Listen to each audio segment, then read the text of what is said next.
ప్రవేశించబోతున్నాం. అదేమిటి అంటే, ఒకప్పుడు ఋషులందరూ కలిసి దేవతల దగ్గరికి వెళ్ళి అసలు అన్నిటికంటే గొప్పదైన తత్వం ఏంటి, దేన్ని తెలుసుకోవాలని ప్రశ్నించేట. వాళ్ళకు కూడా ఉంటాయా అని కాదు, మన కోసం ఇవన్నీ. సనక సనందలాదులు అందరూ వెళ్ళి అడుగుతున్నారు.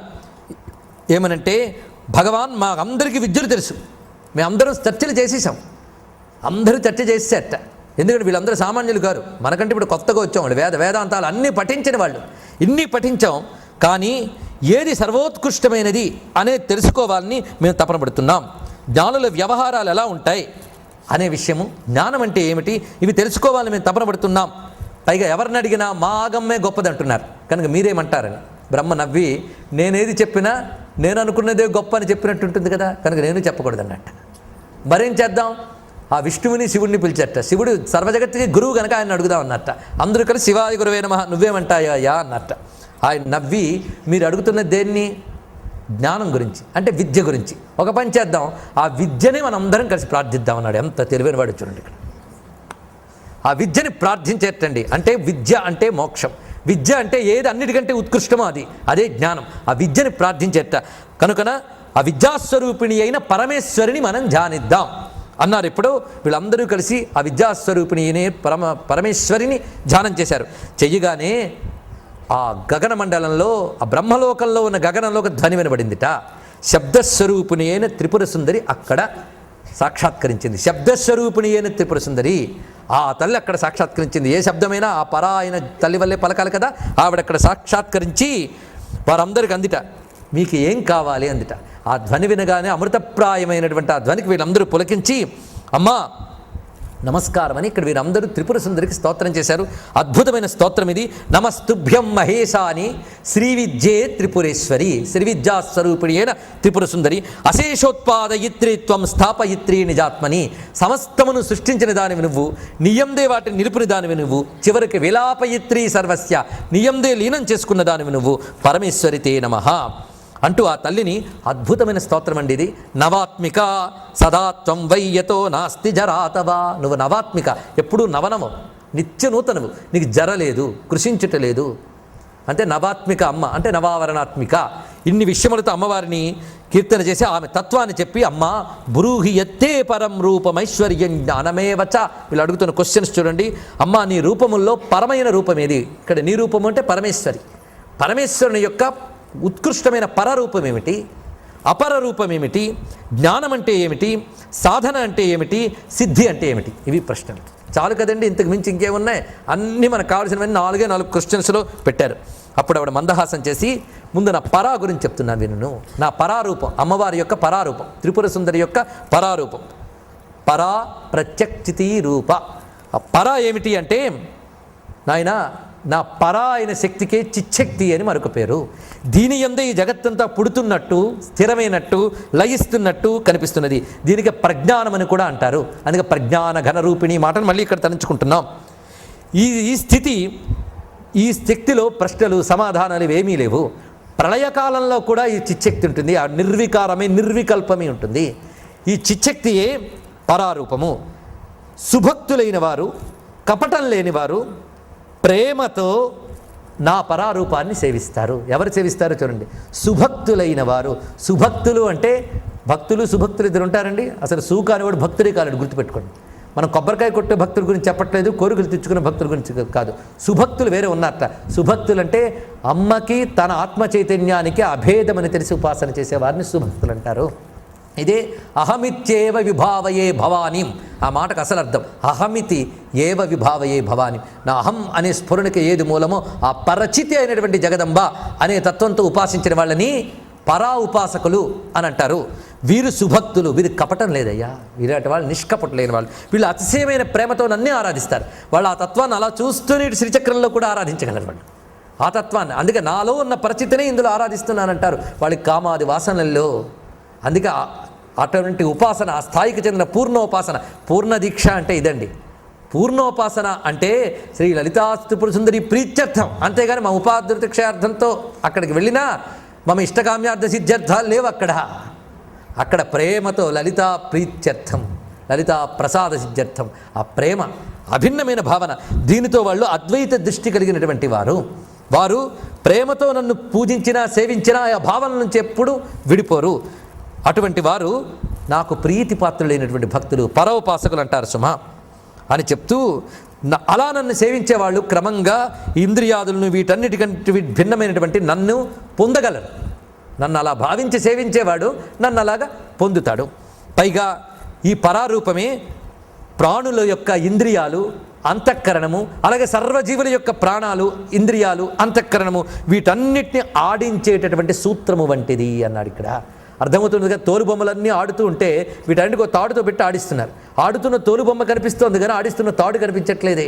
అలాగే ఈ సర్వ ఇంద్రియాలని, ప్రాణాలను, అంతఃకరణాన్ని ఆడించేటువంటి పరచితి అయినటువంటి స్వరూపము నా పరారూపము. దాన్ని ఎవరు తెలుసుకోగలరు? ఆ దృష్టి ఉన్న వాళ్ళు తెలుసుకోగలరు. నా అపరారూపం చెప్తున్నాను విను. అపర అంటే అది కాక మరొకటి, అంతకన్నా తక్కువది అని మాత్రం. ఇక్కడ అమ్మ రూపం ఏది తక్కువ కాదు, గుర్తుపెట్టుకోండి. అదే అమ్మ రూపం అని తెలిసి మీరు దేన్ని ఆరాధించినా అది ఉత్కృష్టమే. అమ్మ రూపం మరొకటి చెప్తున్నారు. అదేమిటంటే బ్రహ్మాండానాం అనేకానాం. ఈ అపరారూపం గురించి భావన చేద్దాం. ఎందుకంటే ఇదిట అక్కడికి తీసుకెళ్ళిపోతుందట. ఇదే పరా ఉపాసనకు మనకి తీసుకెళ్ళిపోతుంది. పరా ఉపాసనకు తీసుకెళ్తుంది కనుక మనకి ఇది చాలా ముఖ్యమైనటువంటి ఉపాసన. బ్రహ్మాండానాం అనేకానాం బహిరూర్ధ్వే సుధాంబుదౌ. అమ్మ దయ చూడండి, నా పరారూపం అందరూ తెలుసుకోలేరు గనక నాకు మరో అపరారూపం ఉంది. కృష్ణ పరమాత్మ గీతలో చెప్పినట్టే క్లేశోధిక తరస్తేషాం అవ్యక్తాసక్త చేతసాం అవ్యక్తో హి గతి దుఃఖ దేవద్విరవాప్స్యతాం. అవ్యక్తాన్ని అందరూ తెలుసుకోలేరయ్యా, అందుకని ఆ వ్యక్త స్వరూపాన్ని ఉపాసించు అన్నాడు కదా. ఆ వ్యక్త స్వరూపంలో ఇది కూడా నిజానికి వ్యక్తం అంటే వ్యక్తం కాదు, నువ్వు భావన ద్వారా భావించవచ్చు అపరాన్ని. పరాన్ని మాత్రం భావించడం మహా కష్టం. అయితే అపరాన్ని భావిస్తే పరాకు వెళ్ళగలవు. అపరాస్వరూపం ఏదో చెప్తున్నది. బ్రహ్మాండానాం అనేకానాం బహిరూర్ధ్వే. బ్రహ్మాండములన్నీ దాటిపోయిన తర్వాత ఉండేది ఒకటి ఉన్నది. సర్వ బ్రహ్మాండములకు అనేక కోటి బ్రహ్మాండ జనని అయిన ఆ తల్లి బ్రహ్మాండములకు అన్నిటికి పైన ఒక లోకం ఉంది. ఆ లోకంలో సుధాంబుధి ఉన్నది, అంటే అమృత సముద్రం. ఈ అమృత సముద్రం మధ్యంలో మణిద్వీపే నీపవనే చింతామణి సుమందిరే. ఇప్పుడు భావన పెడుతుంది కదా, సౌందర్యలహరిలోకి వెళ్ళిపోయేమో లేదా. మొదటిది పరా చెప్పినప్పుడు ఆవలింత కూడా వచ్చి ఉంటుంది. అపరా ఇప్పుడు మనకి చూడకపోయినా మన మనస్సు వెళుతుంది, ఆ రూపాన్ని భావిస్తుంది. సుధా సింధోర్మధ్య. ఇప్పుడు ఎందుకు ఆ ధ్యాన శ్లోకం చేసామో ఇప్పుడు అర్థమై సుధా సింధువు, దాని మధ్యలో మణిద్వీపము, దాని మధ్యలో నీపవనం అంటే కదంబవనం. భావించాలండి ఇది. అపరా కూడా భావించాలి, ఎందుకంటే మీరు ఎదురుగా దాన్ని పెట్టలేరు. అందుకే స్థూలం కాదు ఇది కూడా. ఇది కూడా స్థూలము కాదు, దీన్ని అమూర్తమని అంటారు. దీన్ని కూడా అమూర్తమైనటువంటి రూపం ఇది. ఇది మీకు మూర్తము కాదు, కంటికి కనిపిస్తుందా సుధా సముద్రం? కానీ భావించే అవకాశం దీనికి ఉంది. దానికైతే భావనకు కూడా అతీతమైన స్థితి కనుక దీన్ని అయితే భావించగలం కనుక ఇక్కడికి వెళ్తే అక్కడికి వెళ్ళగలం. ఇది ఇటు స్థూలము కాదు, అత్యంత సూక్ష్మము కాదు, కానీ సూక్ష్మం. అందుకే ఈ రూపం మనకి చాలా ముఖ్యం గనక భావించే శక్తి భగవంతుడు ఇచ్చాడు కనుక దీన్ని భావిద్దాం. సుధా సింధోర్మధ్యే సురవిటపి వాటి పరివృతే మణిద్వీపే నీపోపవనవతి చింతామణి గృహే పంచబ్రహ్మమయే మంచే రూపం త్రైపుర సుందరం. ఆ దివ్యమైన పంచబ్రహ్మాత్మకమైన మంచం ఉన్నదయ్యా. పంచబ్రహ్మాత్మకమైన మంచం అంటే సృష్టి, స్థితి, సంహార, తిరోధాన, అనుగ్రహాలని కృత్యాలు చేసే బ్రహ్మ, విష్ణు, రుద్ర, మహేశ్వర, సదాశివ. సౌందర్యలహరిలో ఈ వివరాలని ఇక్కడే చెప్పుకున్నాం మనం. ఆ విధమైన పంచబ్రహ్మమైన మంచంలో అనాది మిథునం, అనాది అయిన మిథునం ఉన్నదయ్యా. వాళ్ళే కామేశ్వరులు, ఆ మహాకామేశ్వరి కామేశ్వరులు. సృష్టంతా చేయాలని సంకల్పించుకున్న పరమేశ్వరుడు, ఆ సంకల్ప శక్తి. వీళ్ళే కామేశ్వరులు అంటే ఈశ్వర సంకల్ప శక్తికే కామమని పేరు. ఆ సంకల్ప శక్తి స్వరూపుడైనటువంటి ఆ పరమాత్మ మిథునముగా ఇక్కడ గోచరిస్తున్నాడు. ఆది మిథునం. అక్కడ ఇది నా యొక్క అపర రూపము. ఇది కాక నా అపర రూపాలు చాలా ఉన్నాయి, అవి కూడా చెప్తున్నాను. వాటిలో వేటిని ఆరాధించినా నా పరారూపాన్నే పొందుతారు. అమ్మ పరారూపంలో అనేకం లేదు, అపరారూపాల్లో అనేకం ఉంది. మన దేని యందు మనస్సు నిలిస్తే ధ్యానించ.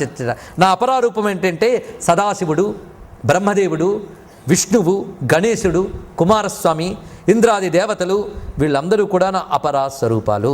వారిని కూడా ఆరాధించాలి. వారిని ఆరాధించినప్పటికీ వారి రూపంలో నేనే అనుగ్రహిస్తున్నాను. గీతలో పరమాత్మ చెప్పిన మాటలు ఇక్కడ కనిపిస్తున్నాయి.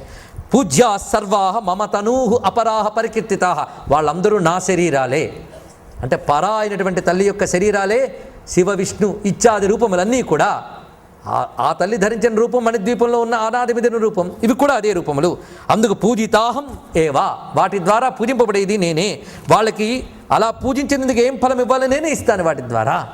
వాటి ద్వారా అవి పూజించినందుకు ఏ ఫలములు ఇవ్వాలో. నవగ్రహాలను మనం పూజిస్తాం, నవగ్రహ పూజ వల్ల ఏదో ఫలితం వచ్చింది. ఎవరిచ్చారు? ఆ నవగ్రహ రూపంలో అమ్మవారే ఇచ్చారట మనకి.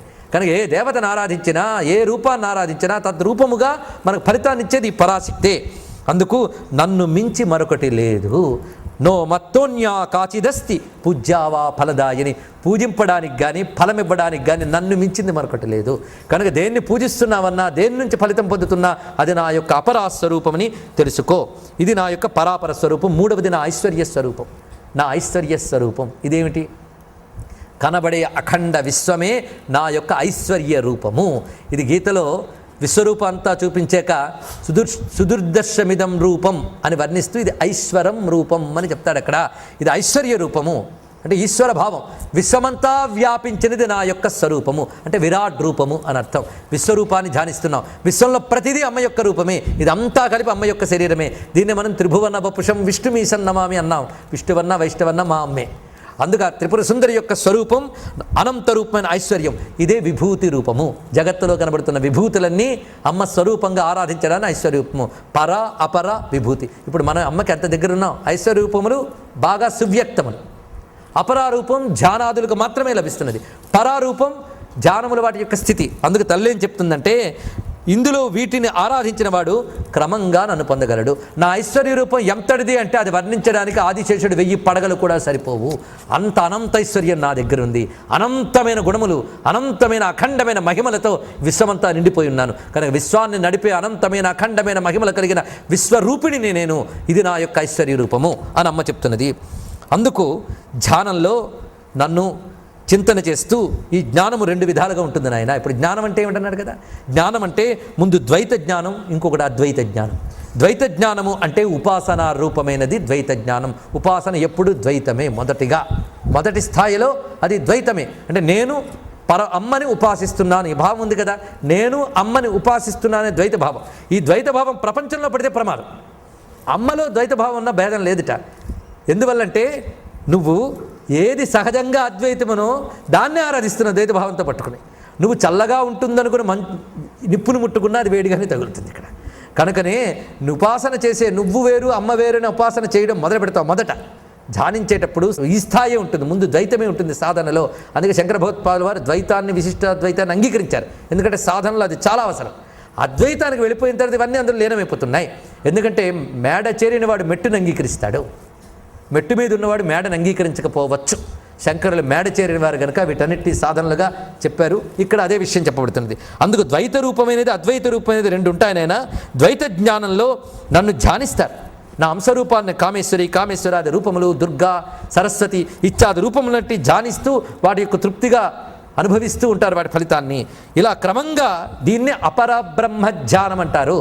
ఈ ద్వైత జ్ఞానాన్ని, ఈ ద్వైత జ్ఞానంతో చేసే ధ్యానాన్ని, ఉపాసనని అపరబ్రహ్మోపాసన, అపరబ్రహ్మ ధ్యానము అని అంటారు. ఇది దేనికి అంటే మోక్షానికి పరంపరా సాధనం. ఇది క్రమంగా అద్వైత జ్ఞానానికి తీసుకువెళుతుంది సుమా. అలా నన్ను నా శ్రీవిద్యని ఎవడు ఉపాసించడో వాడికి మోక్షము రాదు అమ్మ చెప్తున్నది. అందుకు మా మనారాధ్య పరమాం చిరం విద్యాంతు శ్రీమతిం కథం ప్రాప్యేత పరమాం విద్యామద్వైత సన్నికాం. పరమోత్కృష్టమైన నా శ్రీవిద్య అంతా ఈ తత్వమే. అలాగే నా సగుణమూర్తుల్లో ముఖ్యమైనవి, సగుణమూర్తులన్నింటిలో ముఖ్యమైన గొప్ప మూర్తి ఏమిటంటే నా యొక్క లలితా త్రిపుర సుందరి స్వరూపము. నా సగుణమూర్తుల్లో దాన్ని ఆరాధింపనిదే అద్వైతం అనే పరావిద్య రాదు. ఈ అపరావిద్య ద్వారా ఆ పరావిద్యని పొందాలి. ఇప్పుడు అపరం అంటే ఏంటో, పరం అంటే తెలిసింది కదా. ఇది నాయన ఈ విషయము. అందుకే అపరాజ్ఞానాన్ని పొందాలి. అపరాజ్ఞానం అంటే ఆత్మ అనేది దేహాదుల కంటే విలక్షణమైనది. దేహాదులు కాదు, ఇది విలక్షణమైనది. ఆ ఆత్మయే అమ్మ, ఆ ఆత్మయే నేను అనేటువంటి అభేద భావన స్థితి ఏదుందో అది ఉత్తమమైనటువంటి జ్ఞానము. ఆ జ్ఞానం పొందిన వాడికి నాకు తేడా లేదయ్యా. కనుక సాధకుడు ఎవడు అంటే ఇప్పుడు చెప్పిన అపరబ్రహ్మజ్ఞానం చేసిన వాడు సాధకుడే, ఇతడు సాధకుడే. సాధన అంటే ఒకటే అర్థం చెప్తుంది. సాధకుడు అంటే తాత్పర్యవాన్. సాధకుడు అంటే తాత్పర్యవాన్. తాత్పర్యవాన్ అంటే తాత్పర్యం తెలిసిన వాడిని కాదు, తత్పరుడు. తత్పరుడు. తత్పరుడు అంటే దానియందే మనస్సు, దానియందే చింతన, దానియందే పలుకులు, తన చిత్తవృత్తులన్నీ దానియందు పెట్టడమే సాధన. కనుక సాధకుడు అంటే తత్పరుడు. అమ్మనే చింతించేవాడు, అమ్మనే పలికేవాడు, అమ్మనే ఆరాధించేవాడు సాధకుడు. ఈ సాధన చేయడం వల్ల క్రమంగా, ఎందుకంటే ప్రతివాడు శరీర తత్పరుడు అవుతున్నాడు కానీ శ్రీమాతకు తత్పరుడు కావట్లేదు. శ్రీమాతృ తత్పరత అలా క్రమంగా జరుగుతూ ఉంటే ఈ శరీరాదుల ఆత్మ అనేటువంటి అజ్ఞానం నుంచి బయటపడి ఈ దేహాత్మ భావన మూఢం పోయి సిద్ధి లభిస్తున్నది. నాతో వాడు తాదాత్మ్యం చెందుతున్నాడు క్రమంగా. కనుక తత్పరుడైన వాడు తదాత్మత చెందుతాడు. తత్పరత, తదాత్మత, అందుకు తాదాత్మ్యము తర్వాతి స్థితి. ఈ తాదాత్మ్యం అనే స్థితికి వెళ్ళిన తర్వాత అది ఉత్తమమైన సిద్ధి పొందుతున్నది. ఈ సిద్ధికి మించిన సిద్ధి మరి ప్రపంచంలో లేదు అని మాది అష్టసిద్ధులు. ఆకాశయానం, ఇక్కడుంటూనే ఇంకోటి తెలుసుకోగలగడం, అన్ని చోట్ల ఒకే సమయం ఉండడం, ఈ సిద్ధులన్నీ కూడా ఆ సిద్ధిలో అల్పభాగానికి కూడా సరిపోవు సుమా. కనుక సిద్ధులన్నిటికంటే గొప్ప సిద్ధి ఏమిటి అంటే ఆ తాదాత్మ్య సిద్ధి. అక్కడ భేదరహితమైన ఆ స్థితి ఉన్నది. అటువంటి ఉత్తమ సిద్ధుడికి నాకు భేదం లేదు. సిద్ధోత్తమోహమే తేహ నభేదస్త్వావయో క్వచిత్. వాడికి నాకు భేదం లేదు. కనుక మహర్షులారా, ఇప్పటి వరకు నేను చెప్పినవన్నీ మీకు అర్థమయ్యాయి కదా అని అన్నదండి అమ్మ. ఇదంతా నేను చెప్పింది క్లుప్తంగా చెప్పాను. దీన్ని శ్రీ విద్యాగీత అని అంటారు. ఇది త్రిపుర రహస్యంలో శ్రీ విద్యాగీత. నిజానికి నిన్నటి వరకు ఇప్పటి వరకు చెప్పుకున్న దాని సార విషయం శ్రీ విద్యాగీత. ఎంతవరకు దత్తాత్రేయుడు చెప్పుకున్నాం. ఇప్పుడు ఆ దత్తాత్రేయుడు చెప్పింది ఏమిటి? అమ్మ చెప్పిన మాట చివరికి వచ్చింది. ఇంతవరకు ఆచార్యుడు చెప్పిన మాట విన్నాం. చివరిగా దేన్ని పొందాలో అదే చెప్పింది మనకి. ఎవరు? ఆ తల్లే చెప్పిందండి పలుకు. అమ్మ పలుకు విన్నాం.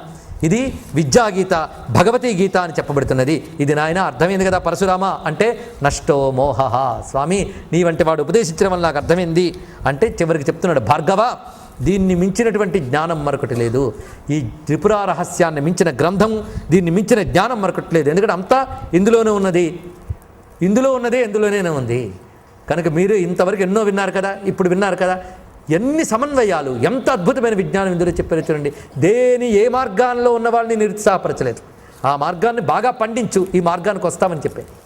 అవునా లేదా? ఎంత సమన్వయమైన విషయం ఉంది కనుక లలితమ్మ అన్నింటినీ సమన్వయం చేసే మహాశక్తిని భావన చేస్తూ దీన్ని ఒక్కసారి వింటే సకృదేవ కృతం ఏతద్ విజ్ఞానం జనయే దృఢం. ఉత్తమ సంస్కారం కలిగిన వాళ్ళు ఒక్కసారి దీన్ని వినడం వల్ల వాళ్ళ విజ్ఞానం దృఢమవుతున్నది. అంతకంటే తక్కువ బుద్ధి ఉంటే ద్విధావా త్రిధావా మందస్య జ్ఞానం, 2 మార్లు లేదా 3 మార్లు కానీ దీన్ని విన్నా చదివినా ఆ జ్ఞానం మరింత దృఢపడుతుంది. అసలు అన్ని మార్లు విన్నా పట్టలేదనుకోండి, వాడు ఇంకా ఏ శాస్త్రం చూసినా వాడికి జ్ఞానం రాదు అని ఇక్కడ చెప్పాడు. ఎందుకంటే వాడు ఇంకా ఈ జన్మలో వాడికి అంతే. కనుక దీనిని విని అందుకునే వాడికి మాత్రమే ఒకసారి కాకపోతే 2వ మారు కాకపోతే 3వ మారు దీన్నే పట్టుకుంటే దీని ద్వారానే అంతుంది, కానీ మరొక మార్గం లేదు సుమా. అంతేకాదు ఏమున్నా లేకపోయినా ఇది వింటూ ఉంటే త్రిపుర రహస్యంలో ఏ భాగాన్ని సైనా వింటే ఏతత్ పాపౌఘ శమనం శృతం విజ్ఞానదం మతం. చూడండి ఇక్కడ దీన్ని వినడం వల్ల పాపాలు పోతాయట. పాపం పోతే సాధన మరింత గొప్పగా చేయగలం. అది చేస్తే తప్పకుండా సిద్ధి పొందుతాం. కనుకనే ఇది పాప శమనం. అంతేకాదు విజ్ఞానదం, అక్కడ తాపదు. ఇది ఎప్పటికైనా విజ్ఞానాన్ని ఇస్తుంది. అమ్మ వైపు అడుగు వేశావా, అడుగు వెయ్యడం ప్రారంభించావా, తర్వాత తప్పటడుగు నువ్వు వెయ్యబోతున్నా అమ్మ చెయ్యి పట్టుకుని నడిపిస్తుంది. ఇది గుర్తుపెట్టుకోండి. ఆ తల్లి దయామయి, కరుణామయి, ఆ పరమ చైతన్య స్వరూపిణి దయామయి, భక్తవత్సల అనేటువంటి తల్లి అనుగ్రహిస్తున్నది. అంతేకాదు దీన్ని కానీ చూస్తే, ఈ పుస్తకాన్ని చూస్తే దృష్టిదోషం పోతుందండి. త్రిపురరహస్యాన్ని లిఖితం దృష్టి దోషఘ్నం. ఇంద్రియాలకున్న దోషాలు పోవాలంటే ఈ పుస్తకాన్ని చూడాలట, నోటితో అనాలట, చేత్తో రాయాలట. ఇది చేస్తే ఇంద్రియాలకున్న దోషాలు పోతాయి. పూజితం చిత్త శోధనం. ఈ పుస్తకాన్ని పూజిస్తే చిత్తం పవిత్రమవుతున్నది. మూఢత నాశనం చేతత్ అంటే ఏం అర్థం కాకపోయినా పూజనే చేయాలి పుస్తకానికి. సర్వదా పరిశీలితం, అందుకు సర్వాత్మభూతం యద్రూపం విచార్యావగతం స్ఫుటం. చివరి మాట చెప్తున్నాడు దత్తాత్రేయుడు. సర్వాత్మభూతం యద్రూపం, అంతటా వ్యాపించిన ఏ తత్వం ఉన్నదో దాన్ని విచార్య అవగతం స్ఫుటం, దాన్ని చక్కగా విచారణ చేసి తర్వాత స్ఫుటముగా అవగతన చేసుకుంటే ముక్తి. అప్పుడు ముక్తి. స్యాద్ అన్యథా బంధ, అది కాక ఇంకోటి బంధము. అది కాక ఇంకోటి అంటే సర్వవ్యాపకమైన పరతత్వాన్ని తెలుసుకోలేకపోతే బంధం. దాన్ని విచారణ చేసి దాన్ని గ్రహించితే ముక్తి. ఆ పరతత్వం ఏమిటనుకున్నావు? సా భవేత్ త్రిపురైవ హ్రీం. ఆఖరి మాట నేను మొట్టమొదటి రోజే ఈ మాట చెప్పాను. సా భవేత్ త్రిపురైవ హ్రీం. సర్వగతమైన ఆతత్వమే సా, ఆమె. త్రిపురా ఏవ, ఆమె మాత్రమే. అవే హ్రీం, హ్రీం బీజస్వరూపిణి. హా అంటే ఆకాశం, రా అంటే తేజస్సు, ఈ అంటే శక్తి. హృదయాకాశంలో ప్రకాశించేటువంటి తేజోమయమైన పరాశక్తియే హ్రీం బీజస్వరూపిణి అయిన లలితాంబిక.